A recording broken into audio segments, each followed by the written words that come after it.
Mesdames et messieurs, bonsoir. Merci d'être avec nous pour votre émission d'éducation citoyenne. Nous parlons aujourd'hui du Conseil national de l'éducation.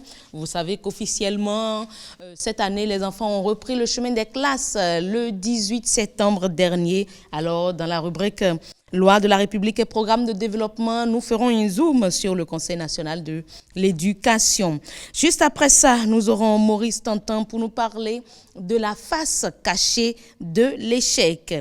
Ensuite, nous aurons notre spécialiste en participation citoyenne, Faisal Dango, pour nous parler de l'éco-citoyenneté à l'école et ailleurs. En fin d'émission, vous aurez sur ce plateau l'expert en changement de mentalité, Crépin Agossou, pour nous parler de la synergie. Voilà un peu le menu de votre émission, le nouveau type de citoyen de ce jour. Nous vous invitons à nous rejoindre sur les réseaux sociaux, Facebook, Twitter, Mouvement NTC, la chaîne YouTube, le site internet, le mail et le numéro WhatsApp 97 41 42 67. Voici Loi de la République et programme de développement.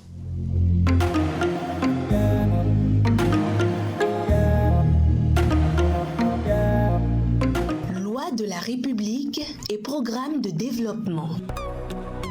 Conseil national de l'éducation, CNE.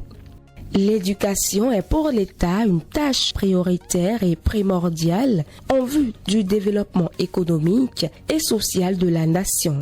Pour réaliser cette tâche, l'État a institué le Conseil national de l'éducation à travers la loi numéro 2003-17 du 11 novembre 2003 portant orientation de l'éducation nationale en République du Bénin.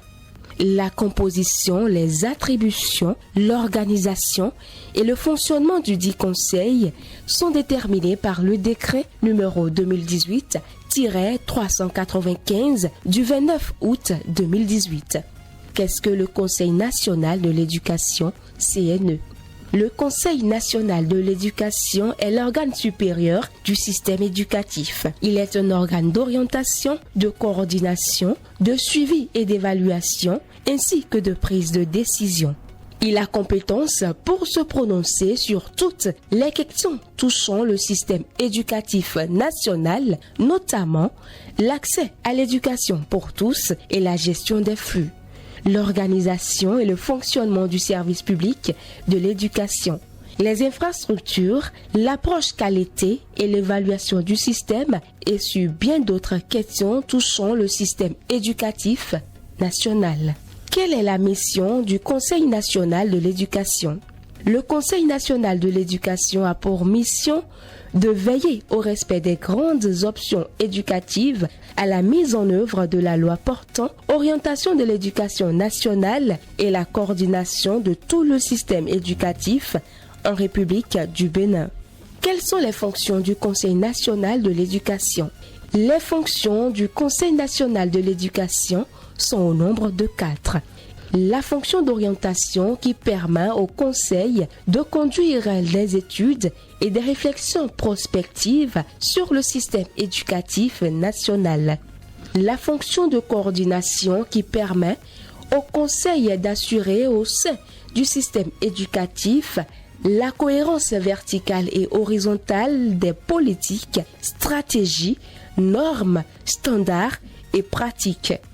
La fonction de suivi et d'évaluation qui permet au Conseil de garantir en permanence la bonne gouvernance du système éducatif national. La fonction de décision qui permet au Conseil de définir les normes et standards techniques applicables dans le système éducatif national. Quelle est l'importance du Conseil national de l'éducation dans le système éducatif béninois? Le Conseil national de l'éducation est chargé de la réhabilitation de l'école béninoise. En ce sens, il valide le contenu des programmes d'enseignement général ou de formation technique et professionnelle, de même que le recrutement des enseignants. Il garantit également la synergie entre les différents ordres d'enseignement, les différentes composantes du système éducatif national, ainsi qu'entre les secteurs publics et privés. Il donne aussi des avis conformes sur les projets d'homologation et de certification des établissements. Chaque année civile, il dresse également un rapport annuel qui précise les avancées enregistrées, les déviances observées ainsi que les actions correctives entreprises ou à entreprendre et leurs effets. Le dit rapport est rédigé à l'intention du président de la République et est rendu public. Où se procurer les lois qui régissent l'éducation béninoise? Les tests régissant l'éducation béninoise sont en vente dans les différentes librairies de la place et en libre téléchargement sur le site du secrétariat général du gouvernement à l'adresse sgg.gouv.bj. Un nouveau type de citoyen connaît les tests relatifs au Conseil national de l'éducation. Eh bien voilà, mesdames et messieurs, si vous avez besoin de précisions sur le Conseil national de l'éducation, je vous invite à vous rendre sur le site du secrétariat général du gouvernement www.sgg.gouv.bj. À présent, nous installons Maurice Tantan, notre chroniqueur.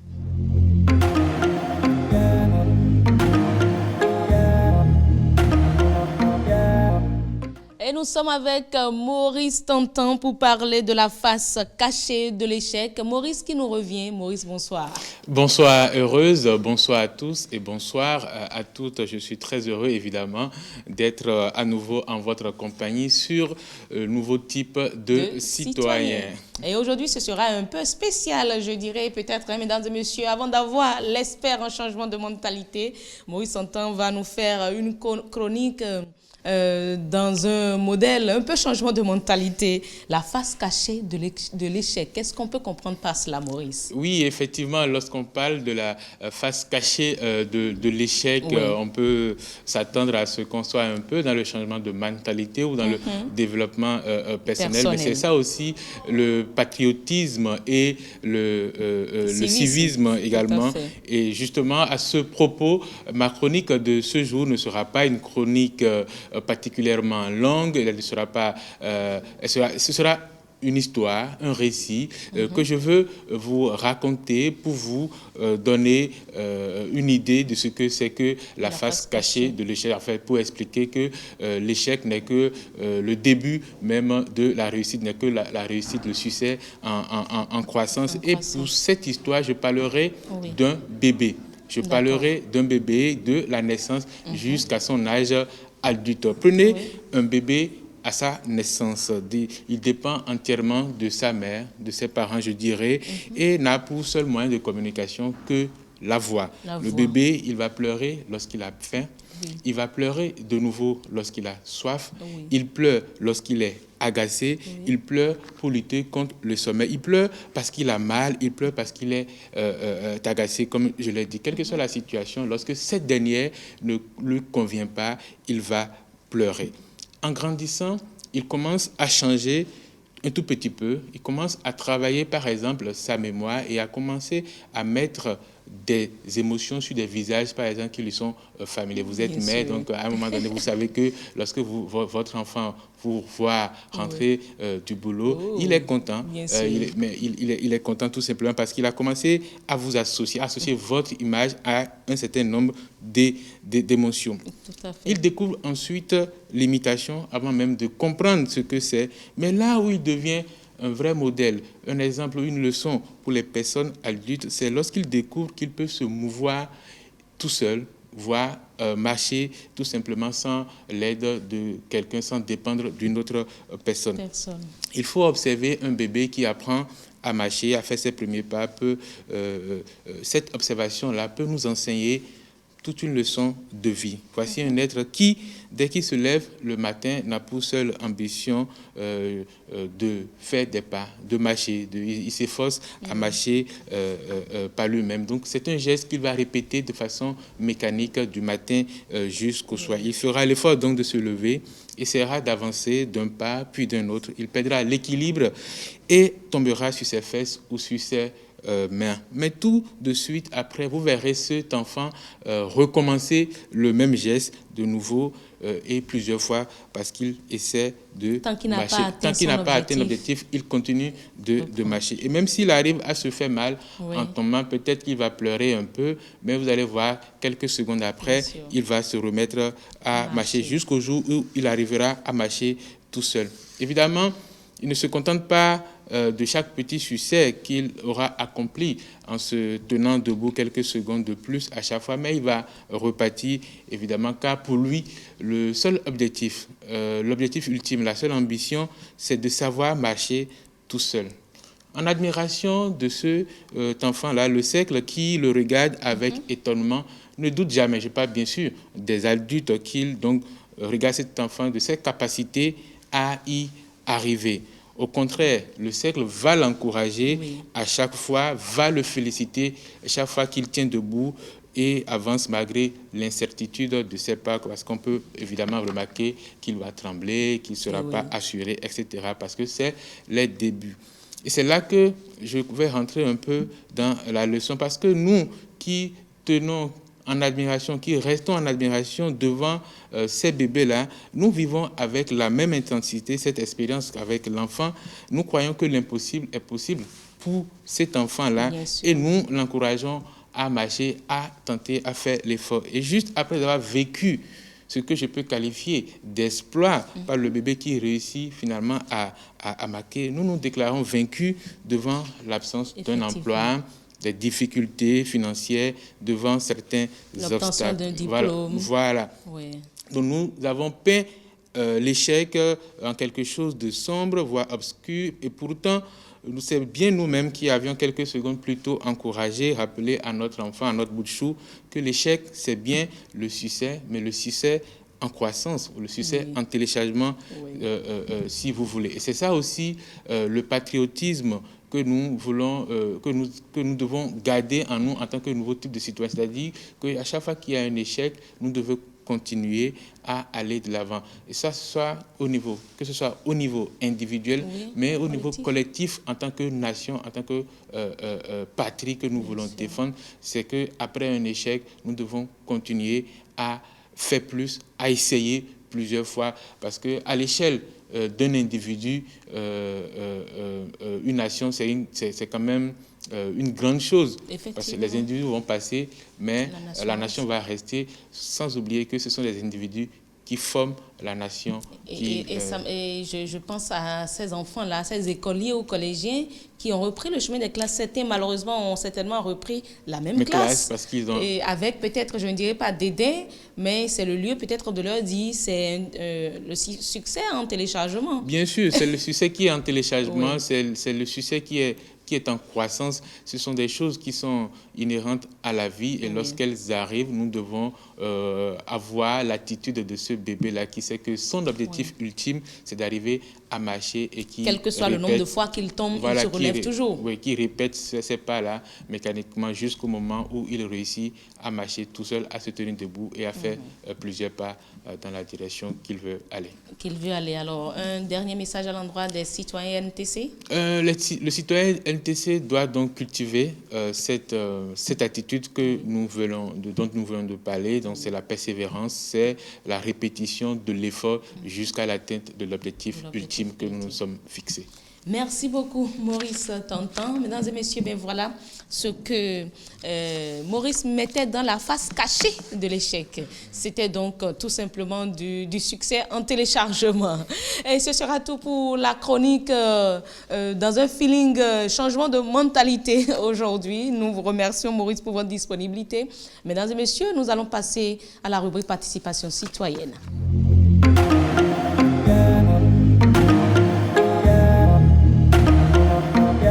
Nous sommes dans la rubrique participation citoyenne et nous parlons de l'éco-citoyenneté à l'école et ailleurs. Je vous ai dit, les enfants ont repris officiellement le chemin des classes il y a quelques semaines, le 18 septembre précisément.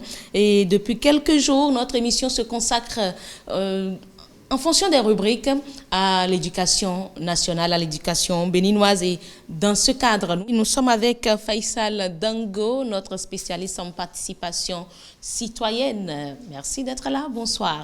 Bonsoir Heureuse, bonsoir chers téléspectateurs. Alors, nous parlons de l'éco-citoyenneté à l'école et ailleurs.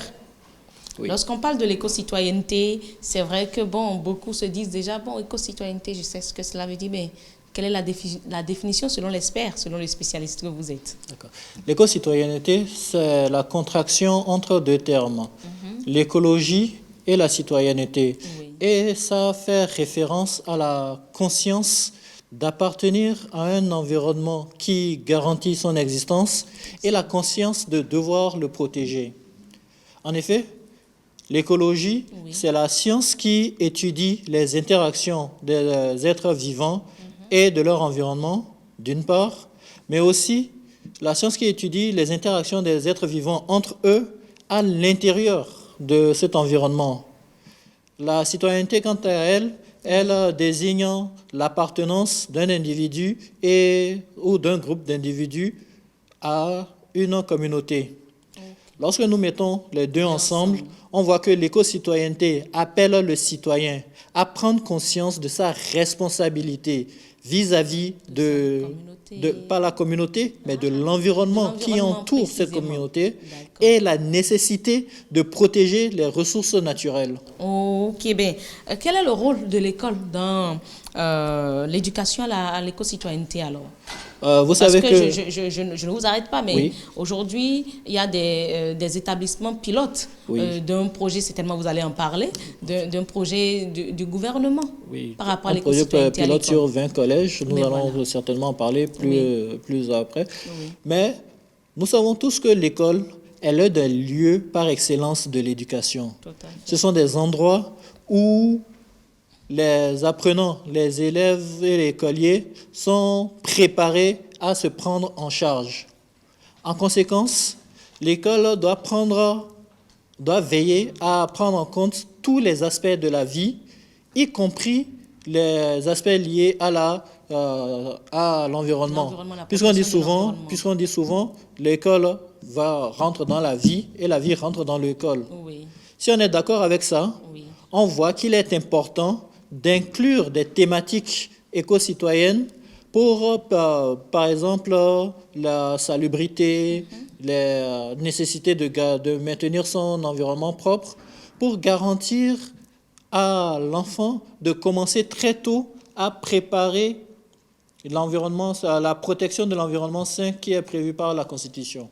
Comment le citoyen peut vivre l'éco-citoyenneté partout où il se trouve, pas seulement à l'école? Oui, déjà, l'école, c'est la base, puisque très tôt, l'enfant sera façonné à avoir les bonnes pratiques. Oui. Mais n'oublions pas que l'enfant n'apprend pas tout à l'école. Tout à fait. Nous-mêmes, nous avons une responsabilité, et pas des moindres, dans l'éducation des enfants. Vous parlez là des parents, la société. Des parents, de la société, les proches, tous ceux avec qui l'enfant interagit. Oui. Et en ce sens que nous devons les amener à comprendre que ce qu'ils apprennent à l'école n'est pas abstrait. Certes, ils auront des thématiques et des activités éco-citoyennes comme la nécessité de maintenir son environnement propre, les campagnes de salubrité aux alentours de l'établissement. Mais en dehors de l'école, il revient à l'entourage, surtout les parents, de réveiller la curiosité des enfants. En quoi faisant de façon concrète? De façon concrète, déjà, les interroger, les présenter des petits détails sur les plantes. Nous avons la chance d'avoir au Bénin de la verdure un peu partout. Lors d'une promenade, lui faire voir une petite pousse, ça va grandir et ça contribue au bien-être de tout le monde. Donc l'enfant déjà très tôt éveille sa curiosité sur ces aspects-là. Une fois que la curiosité est acquise, l'emmener à adopter les bonnes pratiques en l'incluant ou bien en l'initiant aux travaux ménagers.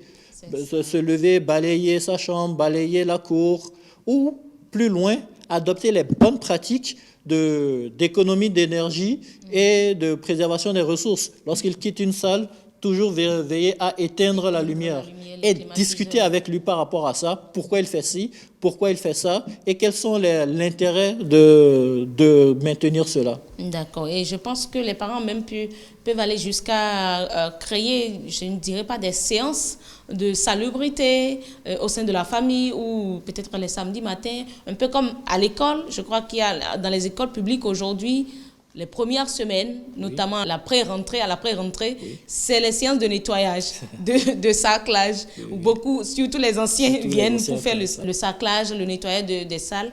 Peut-être ça, ce sont des idées. Si. Comme nous avons dit lors d'une émission précédente, la nécessité de balayer les rues chaque samedi. On peut l'initier. On peut l'initier parce que l'enfant apprend plus en observant. Oui. L'enfant n'écoute pas, il voit. Donc, si nous voulons emmener l'enfant à faire quelque chose, on doit lui montrer comment faire. Voilà. D'accord. Merci beaucoup. On disait tantôt un mot sur le projet du gouvernement sur l'éco-citoyenneté. Oui, c'est une initiative gouvernementale qui vient à point nommé, puisque l'article 40 de la Constitution veut que l'État garantisse des thématiques citoyennes dans les écoles. Donc, je prends que c'est fort de cela qu'il y a un projet pilote sur une vingtaine de collèges qui va être lancé, et les thématiques, les méthodologies et les compétences acquises seront dévoilées plus tard. Oui. Merci beaucoup, Faisal Dango, pour votre intervention. Voilà donc les comportements qu'il faut adopter. Comment être éco-citoyen dans un pays comme le Bénin, dans une localité peut-être comme Cotonou ou comme Ladji, par exemple, où c'est un peu sale à des endroits donnés. On peut prendre l'initiative au lieu d'attendre les autorités en tant qu'élève ou en tant que directeur d'école, amener les élèves à sortir de la classe, peut-être un vendredi soir, prendre une zone de Ladji et faire le nettoyage. Je pense que si toutes les écoles qui sont à Ladji peuvent procéder de la sorte, Ladji sera un cadre très sain, sans attendre les autorités, le gouvernement. Nous vous invitons à nous écrire via les réseaux sociaux, Facebook, Twitter. Il y a le numéro WhatsApp qu'on ne cesse jamais de vous rappeler ici, le 97 41 42 67. Écrivez-nous via ces réseaux, nous allons vous répondre. Et comme on le dit souvent, il y a une émission spéciale pour tous ceux qui écrivent. Wissam Nfaï le dit souvent, les gens écrivent beaucoup, ils interagissent beaucoup avec lui. On aura le temps de passer aux réponses aux questions, ici même dans un numéro de votre émission, Le Nouveau Type de Citoyen. Mais en attendant, nous installons notre expert en changement de mentalité.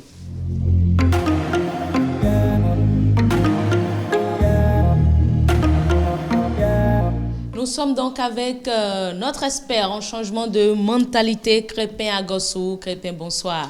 Bonsoir, heureuse, et je suis très heureux d'être en votre compagnie sur ce plateau. Je le suis encore plus. Alors, nous parlons de la synergie en changement de mentalité. C'est quoi la synergie? Exactement. Aujourd'hui, nous allons parler à travers cette rubrique de la synergie. Oui. Et la synergie, selon le dictionnaire français Larousse, la synergie désigne tout simplement la mise en commun de plusieurs actions concourant à un effet unique. C'est-à-dire, on met beaucoup d'actions ensemble, mais le résultat doit être un résultat unique. Et cette synergie représente aujourd'hui la force de croissance de plusieurs organisations, de plusieurs entreprises et si même de certains pays.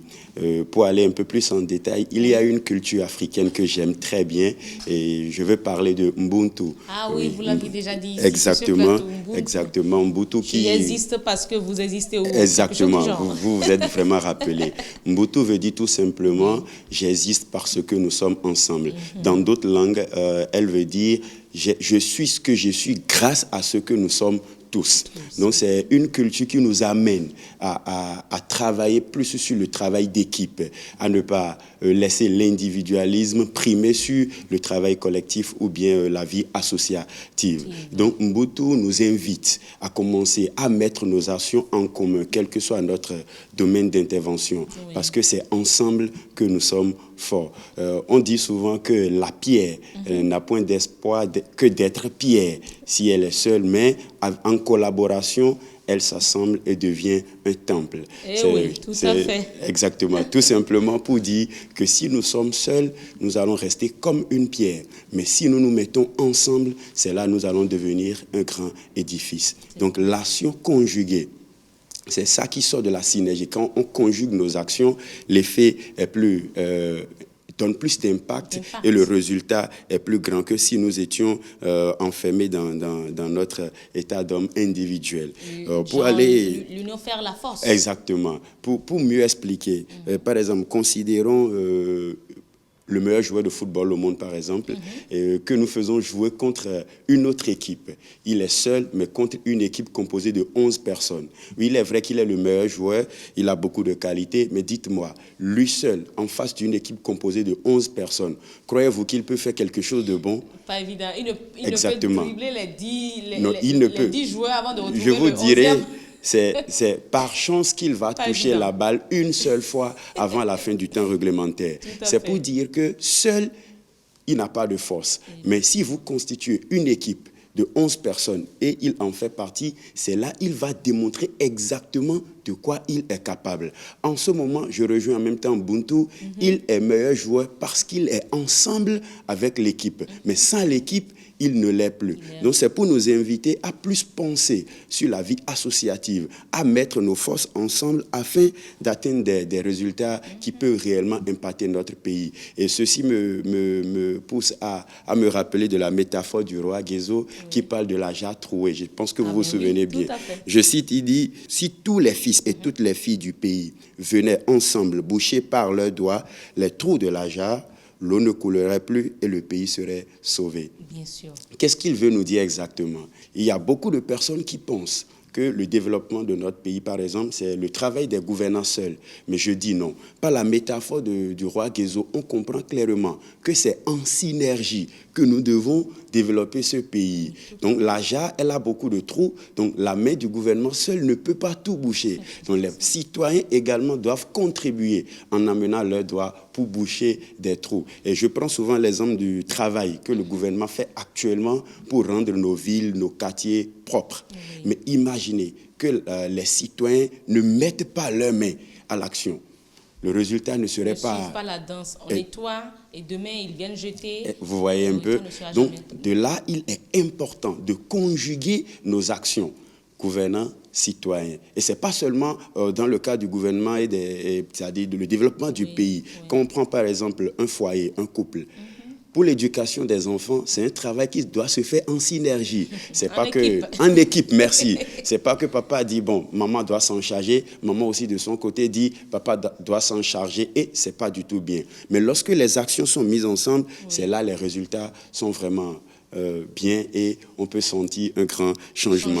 Donc, à travers la rubrique de ce jour, je suis en train de nous inviter à plus cultiver les valeurs de travail en équipe, du vivre d'une manière collective, oui, ensemble, merci, pour pouvoir gagner et pour pouvoir impacter les autres. Il est bien vrai que seul, on peut faire beaucoup de choses, mais...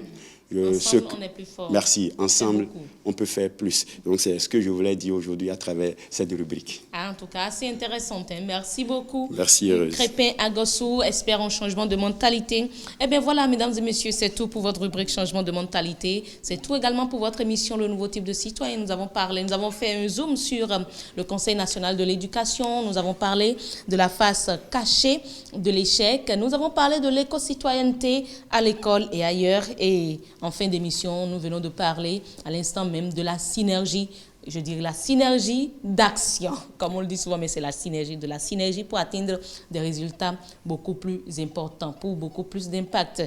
Nous vous remercions pour votre attention, on vous invite à nous rejoindre sur les réseaux sociaux, le numéro WhatsApp également, 97 41 42 67, voilà. Merci, d'ici à là, portez-vous très bien.